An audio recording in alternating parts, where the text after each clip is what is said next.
to see what you guys are interested in hearing about now going forward. We're going to keep trying to get guests on in the coming weeks.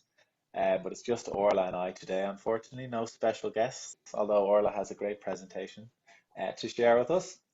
Just as a COVID update, there's been a few changes. Now the Tourism Ireland and the tourist boards on the island of Ireland, Fáilte Ireland and the Tourism Northern Ireland have been putting together an Island of Ireland safety charter. So companies in Ireland and in Northern Ireland can now get a safety charter COVID safe logo, which they can add to their website, and making sure they meet, social distancing guidelines and anything else the government has published. So they really are taking the lead in making sure Ireland is safe and open for travellers from Canada and around the world. At the moment, this quarantine is still in place, but it is due to be lifted very soon. There's a bit of confusion around the UK quarantine rules as well, as Canada wasn't on the safe list for the UK, but now Scotland and others are able to make their own policies. So it looks like from mid-July, Scotland will be safe to travel to from Canada. But at the moment, we're still not operating any of our trips until at least September. And we're not sure we're going to operate any of our coach tours this year. So anyone looking for FIT, September, October, there'll still be quite a few going, we expect, but most likely coach touring will not be happening with RIT this year, and we have been in touch with anyone with bookings now in September and October and August as well. So we will keep you updated and make an announcement formally in the coming weeks, but as of now, September, October, FIT is still going ahead, but likely coach touring won't be until next year. But we are going to make sure we're meeting all the COVID safety regulations, of course, and before we let any of you lovely Canadians travel to the island of Ireland or the UK. Today we're going to be talking about outdoor experiences. I've just put a list of some of the lots and lots of options there are in Ireland and the UK, from hiking and biking to leisurely strolls on the beach or around small towns. Lots of people like to do a walking tour, a great way to experience new cities. More adventurous people, the likes of surfing, kayaking, horse riding, coast-steering are all popular. And then, the more luxurious experiences like falconry and hawk walks and stuff. We talked about some of them with Ashford Castle last week. And then things like zip lining, caving, fishing, and golfing, just to give you an idea of some of the many options available in Ireland and the UK. I'm going to pass over to Orla because she's going to start with her presentation, tell us all the lovely experiences there are in Ireland, and then I will talk a bit about the UK experiences. So over to you, Orla. Lovely, thank you. And if anyone has any questions as we go, feel free to type them in, and whoever's not speaking will answer them as well. Someone's asking, are US guests still not allowed in Ireland and Scotland?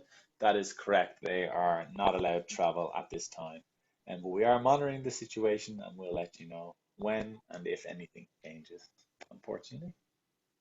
Over to you, Orla, the expert. Yeah, thank you. So you had a great list of activities that you can do in Ireland. The list really is endless.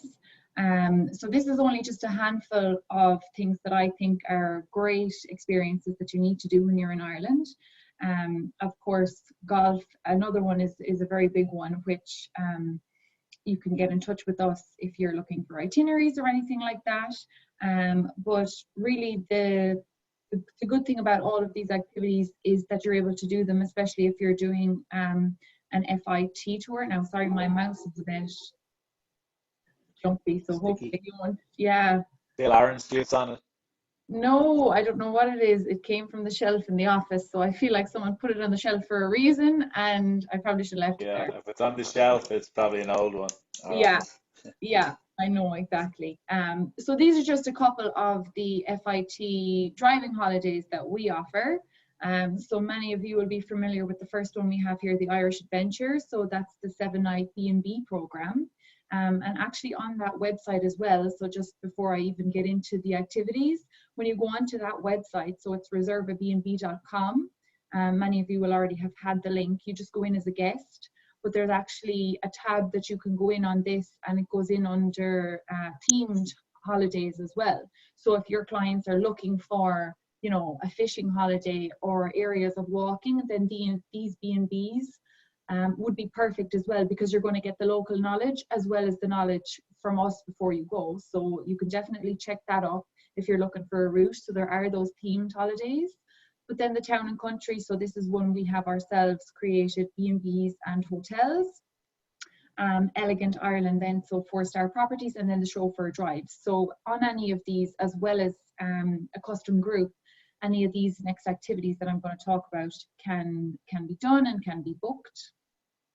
So the first area that I want to talk about, people don't really hear of it too much. It's called Ballyhoura Country. So it's in Ireland's ancient east, and I was lucky enough to get to go down here three Christmases ago. We went on a family trip. They have a hostel there, which we took over. So there was 45 of us, so we took it all over and did our own kind of weekend stay there.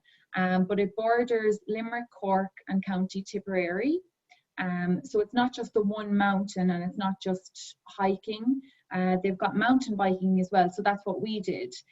So there's 450 kilometers of walking or hiking routes, and then 90 kilometers of, we'll say, man-made trails for the biking itself. So it's not just off down the hill.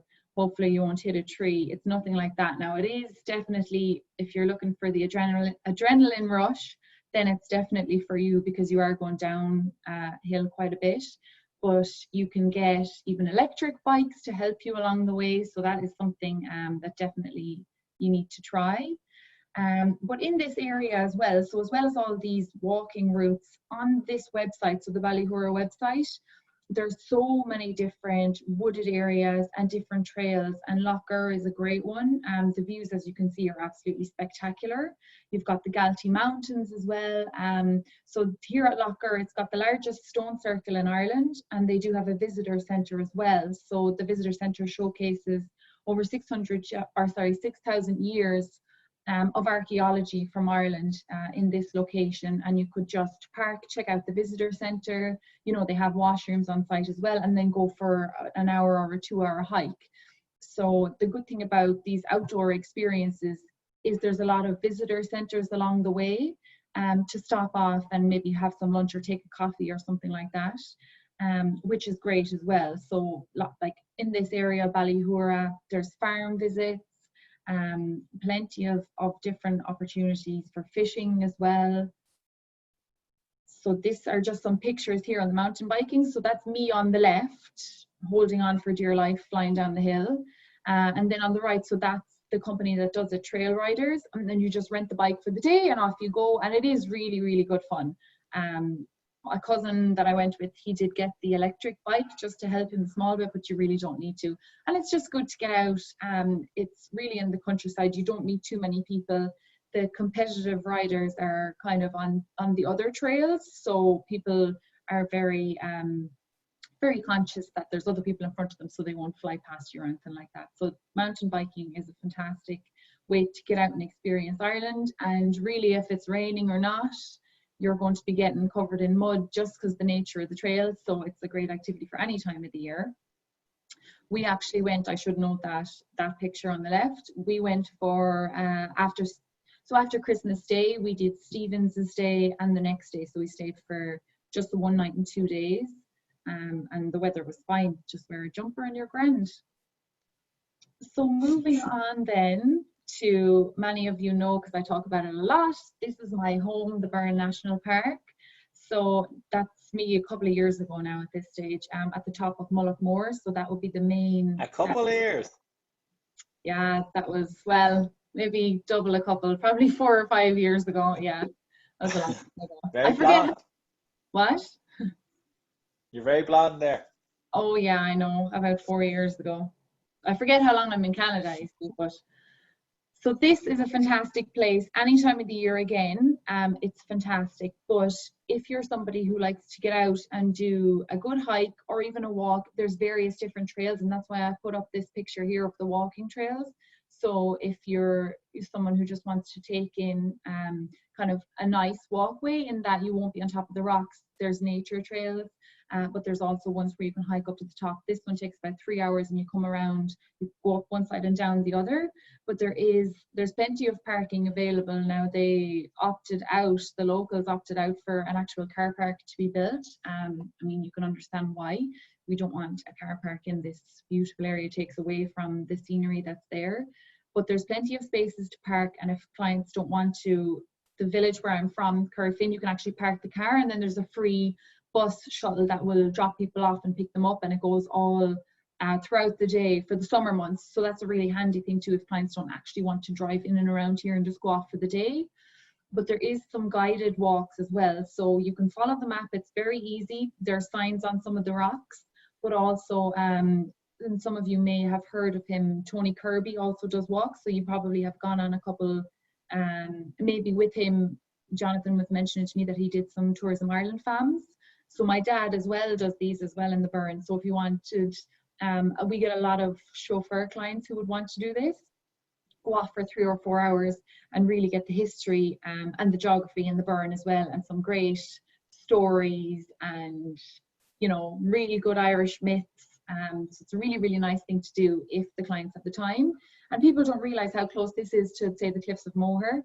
It's only a 15-minute drive to get to this particular location, and it's, you know, a huge national park, so you can definitely stop off en route. If it was to the Cliffs, a lot of people stop at Paul na Brón Dolmen.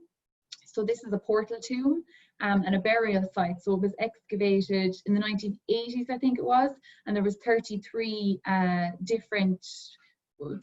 people who were buried here. So it really, there's many of them all over the Burren and all over Ireland. So this one is Paul na Brón, and it's quite a famous one. So you can stop off here, get some nice pictures, go for a walk somewhere as well. But of course, there's plenty of other outdoor opportunities in the Burren, and I've a couple of them coming up later on just at the end. So jumping on then to the Marble Arch Geopark. So this is in County Fermanagh. So it's in Northern Ireland on the northwest coast, or the northwest of Ireland, sorry. I haven't gotten a chance to go to Fermanagh myself. Have you, Jonathan? Have you been there? I've been to Fermanagh, but I've never been to the Marble Arch Geopark. When I was at Tourism Ireland, they had sent a few journalists there, and I saw some of the pictures, and it looked absolutely amazing. Yeah, it looks Yeah. really untouched and unspoiled. And I know a lot of people know that the north and the west are, the freshwater lakes and the rivers and everything, and it really is. And then Fermanagh is known as the Lakeland Paradise, and you can understand why. Even just from that small little map, you can see all of the lakes. So these freshwater lakes and rivers, there's just gorgeous opportunities for fishing, but also getting out for an hour or 2 hours for a hike, get some pictures in. That's a gorgeous picture there on the right of the limestone. And this one has recently popped up as one of the, on your list of what you need to see before you die. So this is called the Stairway to Heaven. That's what we locals would call it, or the locals there would call it. But it's Coolca Mountain. So people often ask, like, why have they actually put this boardwalk? And the reason being is they're trying to preserve the peatland, so the bog that's underneath it. It's also a geopark here as well, so they're trying to preserve that blanket bog. And it was built in for that reason, so that people can experience the wonderful views and take in a walk.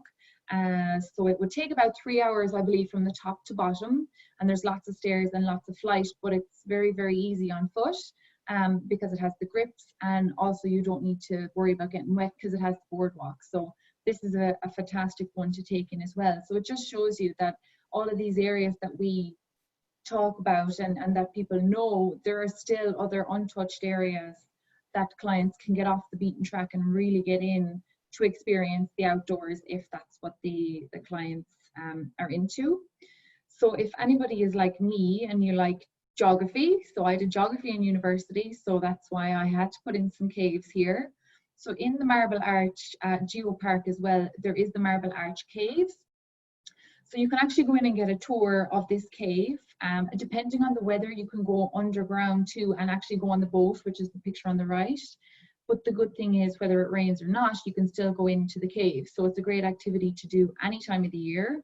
It's nice and cool inside. They stay a constant temperature. But you know, explore what the wonderful rivers and the lakes have actually carved in under the ground. It's fantastic to go in and get a tour. I'll just jump onto my next one. So this is actually in the Burren, but it's another cave called Islay Cave. So this system, there's actually 400 different caves all over the Burren, and in Ireland there's a huge amount as well. So caving is very, very popular. So this is another tour that you could do, guided tour. I've mentioned Islay before. They do private hawk walks. So as well as doing them in the castles like Ashford, you could go en route if you wanted to just get that hawk walk experience, do it here. They have a bird of prey centre, but do a tour in the cave as well. So it's fantastic to get in and see the, you know, the experience that a cave has to offer without having to worry about getting wet or anything. There's, you know, proper facilities for people at these particular caves. This one, it's a premier cave, so it's very nicely done for everybody. Great one for families as well. But then if you have some people on the other spectrum who actually want to get in and dirty, this is another picture of me when I did it. So I worked at Islay, and we actually got the opportunity once a week to go into various different caves, and it really is something spectacular. You're going to be wet and dirty, and it's not going to be very enjoyable when you're in it, but you can just imagine it is one thing that you really need to do. It's amazing if you're not claustrophobic. Like, there's just parts of the world that we don't know are there, and it's great to get in and experience them. And there's not many people around. You know, you can go in a small group, and there's plenty of places in the Burren, but as well as the Marble Arch Geopark, where you can actually go in for an hour or 2 hours or a half a day, whatever the case may be. You can go in and do kind of these really unique experiences as well. With experienced cavers, they don't just send you off and hope for the best. You're in with experienced cavers, so they know what they're doing. And then as well, so I couldn't not mention surfing. So surfing is a huge part of nearly Irish culture now at this stage, because we have so many fantastic beaches all over the island. So it's definitely something that I would recommend. You could go for a couple of hours. If there was a family who had kids, there is surf camps you can do.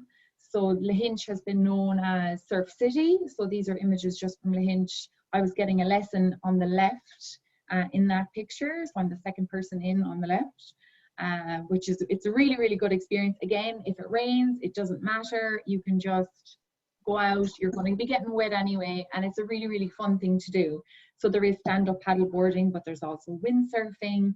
There's just really something for everyone and every level. So surfing along the Wild Atlantic Way is definitely a must, and I have just put in some of the best surfing spots. So Bundoran in Donegal, Spanish Point then in Clare, White Strand in Clare, Achill Island in Mayo, which is actually the two girls on the paddle boards down the bottom. Strand Hill then as well, that's actually in Donegal. Oh, I've got two of them together. Or sorry, in Sligo, Tramore and Waterford, and then White Rocks in Antrim. So there's really, and that's only a fraction of the areas that actually provide lessons, and they provide a surf school, but there's plenty of other places where you can just go and rent the boards and go off for a couple of hours. But then as well as the surfing, I think this is something that I have done probably 3 times a week for the entirety of my life when I lived in Ireland, and I really miss being able to go into the Atlantic Ocean. But it's something that's fantastic. It's absolutely Baltic. It's very, very cold. I'm not going to say it warms up ever, but it's something that you would do 365 days of the year. And the bottom picture on the right, every Christmas Day, everybody runs into the sea before your Christmas dinner. People dressed up, you know, with their Santa hats on, and it really is just absolutely fantastic and exhilarating to just run into the very, very cold ocean. But there's lovely little spots like that picture on the left. So this is Clahan. It's not even a town, it's just a very small area. And the thing with that is getting to know the locals, and in that area they will tell you the best places to go and experience as well. But Inch Beach up there as well is a gorgeous spot for surfing or swimming, for any of those activities as well. So swimming definitely is something that I needed to mention, so you can tell your clients to bring their swimming togs wherever they go in Ireland. They'll definitely get use out of them. So that is the end of my PowerPoint there. So I'll pass back over to Jonathan if nobody has any questions. Very good. Thank you, Orla. And yeah, just speaking of some of those beaches or surfing places you mentioned, I'd really recommend some of those places even for just walks on the beach and stuff as well. So Strand Hill in Sligo, for example, is a lovely little town. So there's that's where the Voya seaweed comes from. So there's the Voya seaweed spa right there beside the water, which you can go to, but you can just go in and buy and test their products as well. And there's also a really great ice cream shop and coffee shop, and then you can get some really nice walks along the beach. And you always see people out surfing, windsurfing, bodyboarding, and lots of other activities as well as hiking and walking and stuff. So Just there, that's a Jonathan, great overview. I should have mentioned, and I should have put in the picture, my mother and my aunt last week. So in that picture that I showed you where I said it was Clahan, they have old barrels that they have set up, and there's no beach. It's just straight from the rocks into the ocean. But there's a man who heats up the water from the ocean through his truck, and then he puts the hot water into this little barrel that you're in, and then you have seaweed in on top of it, and you just lounge for the hour in this warm water. So you don't have to jump in the water. You could also Nice. soak in the seaweed. So that's a cool thing to do as well. Very good. Yeah, and there's actually a doctor up in Strandhill. I forget her name right now. If anyone from Tourism Ireland are on the line, they could probably type it in. But she's a doctor, and she realized how good seaweed is, for some medical conditions like stops you getting cancer and things like that. So she actually does seaweed foraging tours and tells you how to cook seaweed and things like that. So some really nice experiences you can do with her, similar to things you can do with Tracy Jeffrey in County Down. There's lots of great seaweed around there as well. So something a little different and very cool you can also do. So I've just have a bit of information on some of the UK, some of Scotland, England, and Wales as well. This is John, Melanie, and Sinead from our office. They did a lovely custom driving holiday last year, just to experience the best of Scotland. They also did a lovely day Rabbie's tour to the Isle of Skye from Inverness. So they had an absolutely fantastic tour. Melanie made an amazing 3-minute video, which I've shared before on Facebook, but I had to take it down because she illegally used Lewis Capaldi's music. So, but it's a really nice video, and I'll try share it again without the music, just so you can all see it on our group. But it really makes you want to go to Scotland. But they were there in October, wore comfortable shoes, and they went for many a nice hike and a stroll around. It really is beautiful, and Scotland probably is very well known for its hiking. There's so many beautiful places in the Highlands you can go. They said they just did a nice, half an hour walk before dinner in Oban one of the nights. But some of the best hiking you will do will be in Scotland. When I was there, I did a trip with the Rabbies. Um, last summer, and the amount of like French tourists and stuff I saw, they just had their hiking boots and a backpack and a tent, and they were doing some of the longer walks up further north in the Highlands. They'd go on like a week long just hiking trips. So really popular way to do it. But as Orla touched on, lots of the driving holidays. That's a great way to do it. So say go up to, Isle of Skye driving, find a nice walking route or hiking route, just park the car, go off for a half day, back in the car, back to your nice hotel or bed and breakfast wherever you're staying. Same with Scotland, lots of the locals will have great information.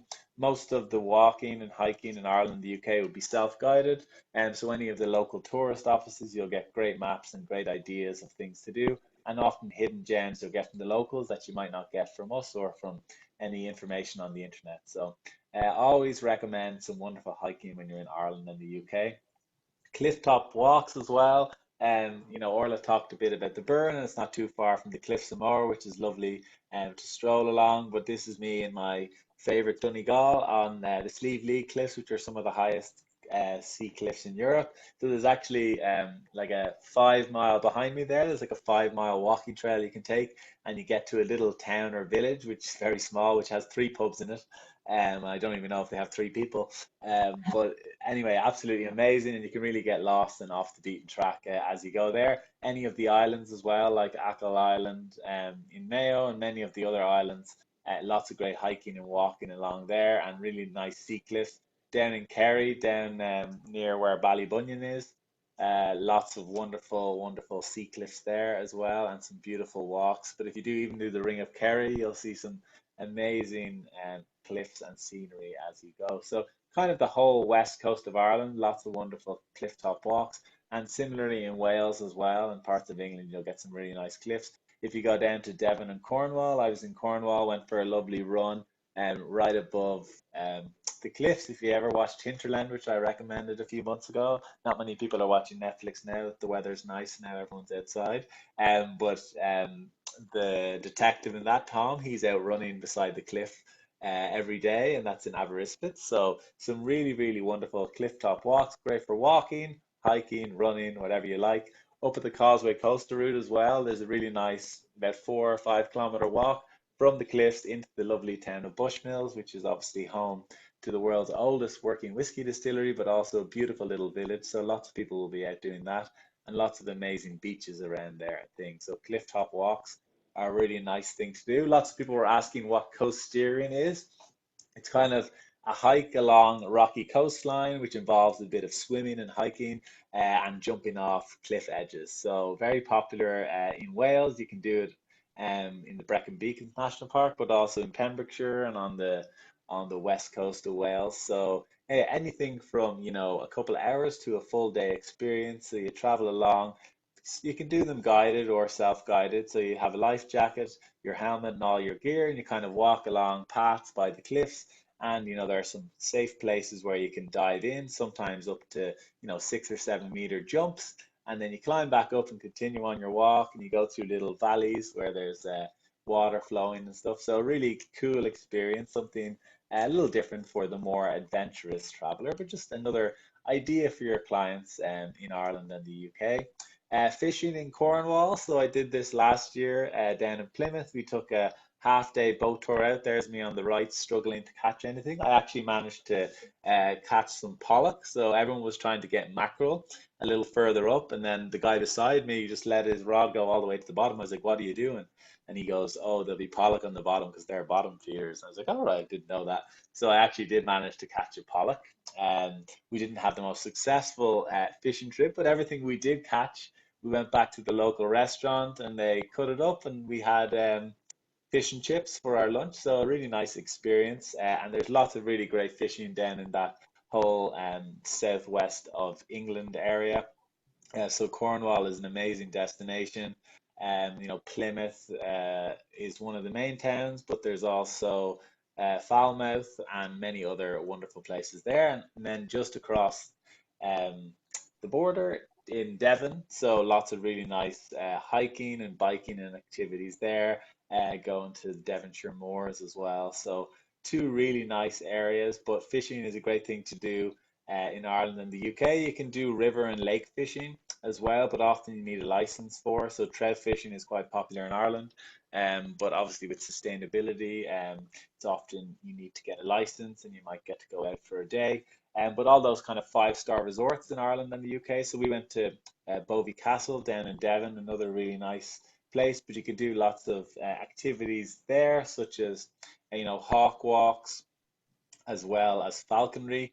But many of the five-star hotels, you're also able to do fishing and things like that. So, for example, the K Club, which we use on many of our FIT trips, and we'll be using on some of our Manor Royal tours next year. And you can actually do some activities on site like fly fishing, and we actually did a fly fishing demonstration in January for anyone on the call who was on our farm in January. So lots of great options and ideas for when you're in Ireland and the UK. Now I just want to talk you through Vagabond because a lot of people don't know that we are the preferred seller of Vagabond here in Canada. And for those who don't know who Vagabond are, they're a Wicklow, Ireland-based company. And they do small group tours of maximum 13 people. So they travel in these 4x4 off-road vehicles. The trailer at the back is for your luggage. So it's mostly one night stays, and but it really is about off-road experiences. Our group's manager, Judy, is the expert. So she's more than happy to answer any questions if you want to send an email after or have any questions about the tour. But I've kind of just put in all pictures she took of her trip. Well, she didn't actually take this one because that's her on the right. The tour guide took this picture, But she had a really nice trip last September, and she's inspired all the staff to want to go, and we're all really trying to sell more of it now. So we did get a good few bookings for it this year and last year, but we're hoping to sell lots more of it next year, as we think the smaller group touring is going to be more popular, as well as social distance tours, which outdoor activities basically are that.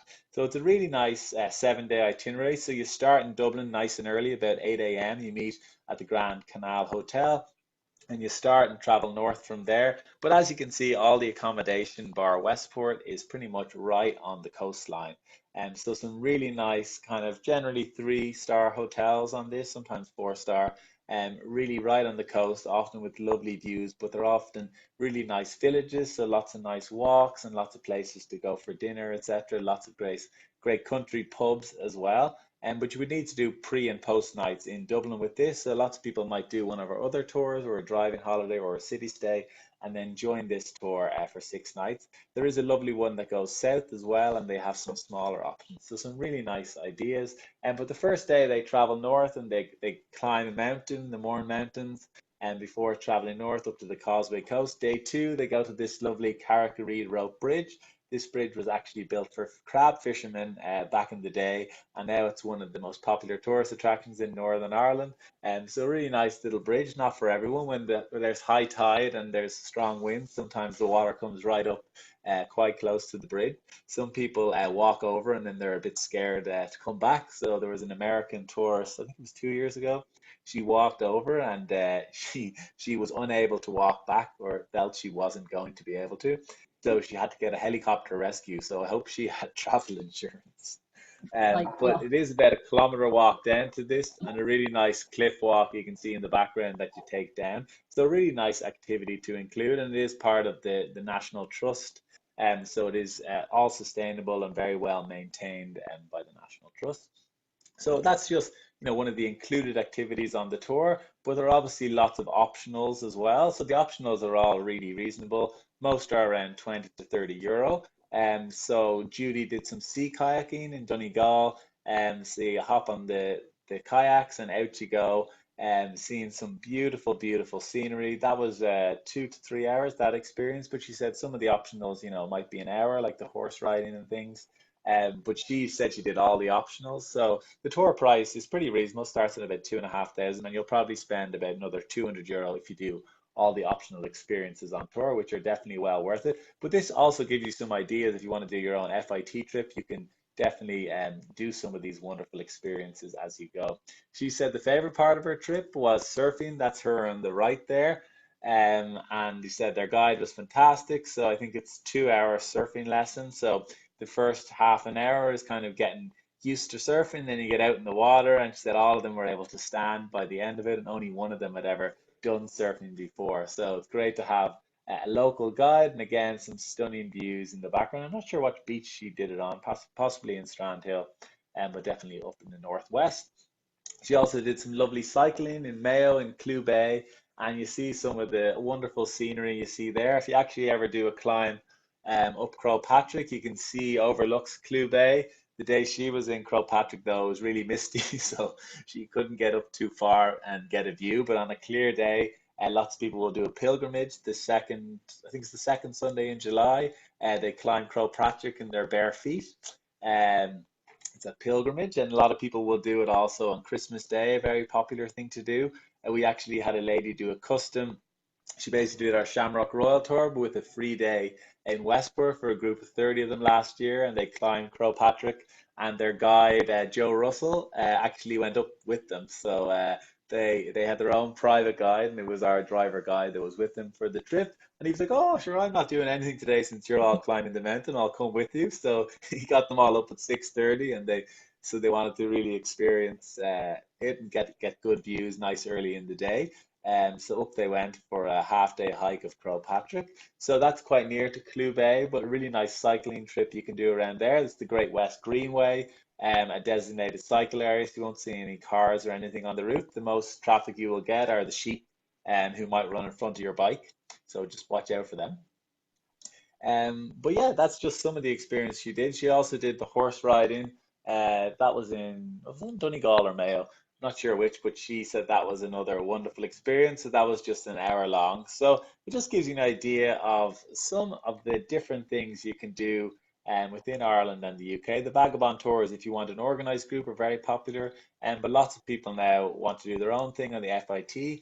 We're also going to put together some, custom group itineraries for next year for people interested in doing larger family groups who are not sure they want to do the larger coach touring. So if you ever do want to do an active group, feel free to get in touch with us. We've done things like gardening groups, hiking groups. I've just quoted someone on a marathon group for Scotland next year. So they're doing a couple of marathons, but in between they want to do some hiking, some nice strolls and lots of outdoor activities. So very nice options if your clients are interested in more of the active trips. Again, feel free to email if you have any questions on this Vagabond itinerary.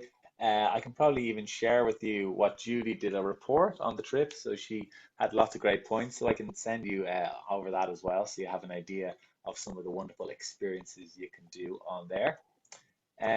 So that kind of concludes the presentation. We do have a few poll questions, but if anyone else has any questions, please type them in. I know someone asked what co-steering is. I hope my explanation was helpful.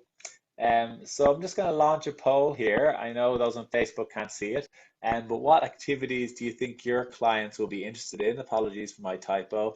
In Ireland or the UK. So I've listed kayaking, hiking, biking, fishing, co-steering, golfing, and other. So feel free to answer there. I actually didn't touch on golfing. I forgot to add any information in on golfing. We don't currently sell individual golf tours, but we are looking to add it for next year as we are getting lots more requests. We do custom golf groups as well. If you do have a golfing group, we'll put that all together. But very reasonable price to golf in Ireland and the UK. Obviously some of the bigger courses like St Andrews or in Ireland, like Lahinch or Portmarnock, are obviously very expensive, but it's really great to always include maybe one of them, and then there's lots of many other cheaper courses that are of equal quality, I would say, and they're just a little less well known. So some really nice options. You can get a really great course for 30 or 40 euro, and then one round at like Lahinch you might pay 150 euro for. So really nice options. Lots of people, 89% of the people who answered are interested in tours that include some hiking. So that's very interesting. And pretty much everything was of interest to people, which is great to see. I do have one more poll, which is just to see what else you would like us to talk about in upcoming webinars. Because I feel now we've been going for 13 or 14 weeks now. Lots of people, some people email me individually and have asked what they'd be interested in us doing. So I'm just going to launch another poll to see what you'd be interested in for future webinars. And we're thinking of doing a foodie one, stuff on custom groups, city stays as well, maybe a live Q&A one. So people could send questions and answers in advance, and we do a Facebook Live and Zoom Live to just answer any of your questions. And we could focus on, COVID questions or 2021 travel questions, things like that. So lots of people interested in city stays from that. Sorry, I didn't give multiple choice options for that, but we haven't done any on city stays yet. So maybe next week, Orla, we'll focus on some of the wonderful cities in Ireland and the UK. We can talk about the ones we've been to. Yeah, sounds like a plan. Good stuff. Yeah, cool. So, okay, next week we'll talk about city stays. I'll see if I can get any, walking tour guides or any of the city guides on. I know you were talking about when you did your cycle tour, Orla, how some people got the electric bikes. There's actually a company in Dublin. They're called Lazy Bike Tours. So you basically travel around on either a regular bike or an electric bike, and you get to travel around the city.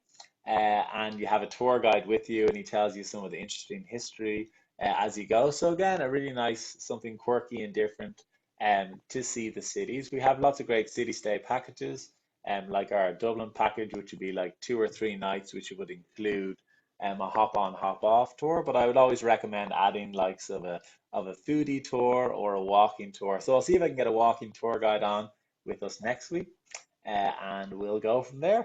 So any other questions come through, Orla? Let me just see there. Or Oh, do you have anything to add? a recommended age for Vagabond. That's a good question. Yeah, I mean, as far as I know, you know, children as young as 12 or 14 can do it, Orla, or is it adults only? I'll have to double No, check on that.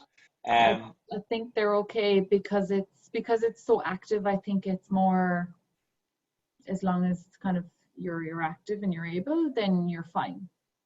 yeah, Especially on that one. I yeah. know some of the So the rallies average age, can't. yeah, the average age on the Vagabond tours is about 45. So they mainly focus, I mean, they sell all around the world. So we're their preferred seller in Canada. So when you're on tour, when Judy was on her tour, I think there was people from California. I know they're very popular in New Zealand and Australia. So you get a lot of people from those kind of more active places in perhaps the US and Canada, and more active countries like New Zealand, where outdoors would be very popular, and of course, and a lot of people from the UK as well. So yeah, I'll double check on the minimum age, but really good for anyone who's who enjoys an active vacation. Judy went with her husband, so yeah, I mean they'd be early 50s, late 40s, if Judy's listening. So yeah, really good for any age group, I would say, as long as they're, you know, active. Yeah, So yeah, just one other anyway, thing I wanted to mention, and I don't know why I hadn't thought of it. My head is just gone. A couple of years ago, well, I say a couple, it was probably 5 years ago now, I did what's called a Connemara Safari, which was a walking tour, and I did it. I was the youngest in the group by about 20 years, which was fine. I had a great time, but we stayed and we did all of the islands. We stayed in Clifton, but we went out as far as Inishbofin, which is off the coast of Connemara. And you stayed in, you know, little hostels for the day, but they provided you with a little packed lunch, and it was just walking. Like all you brought was your walking boots and a couple of pairs of clothes that were able to be washed and dried very quickly. But you were out for the whole day, and yeah, it was a Connemara Safari is what it was called. And I must try and think of the name of the company, because if there's people who are interested, like those poll numbers there about hiking, your even the accommodations that you yeah, stayed in, like it was just fantastic. It was really, really good. yeah, Must fish out some very cool. information. Yeah, I feel like I've forgotten some of the experiences I do as well, but in the follow-up, if we think of anything else, we'll Yeah, add it we'll in as put them well. in. But Yeah, exactly. again, as always, thank you to everyone for joining in, and thank you for your continued support of RIT. And we look forward to telling you all about some of the wonderful cities in Ireland and the UK next week. We'll pick some of the major ones, but we'll also pick some of the less well-known ones that we've been to, and tell you why you should visit them over Dublin or London, etc. So thanks again. Maybe you can talk about Limerick, Orla, since you're from down that neck of the woods. Yeah, sure. And we'll do Galway as well. Did you say Galway? I didn't, but you can talk about that. Yeah, Sounds and good. All Killarney, right. because Thanks, we have everyone. that Have a lovely on day. our tour. Thanks everybody for joining. Killarney's not a city, or it's only a town. No, but we have it in a package, so we'll talk about it. I know, yeah, we do. It's basically a city. Yeah, yeah, exactly. Adios. Okay. Thanks for tuning, everybody. Bye. Bye bye. Thanks, everyone. Bye.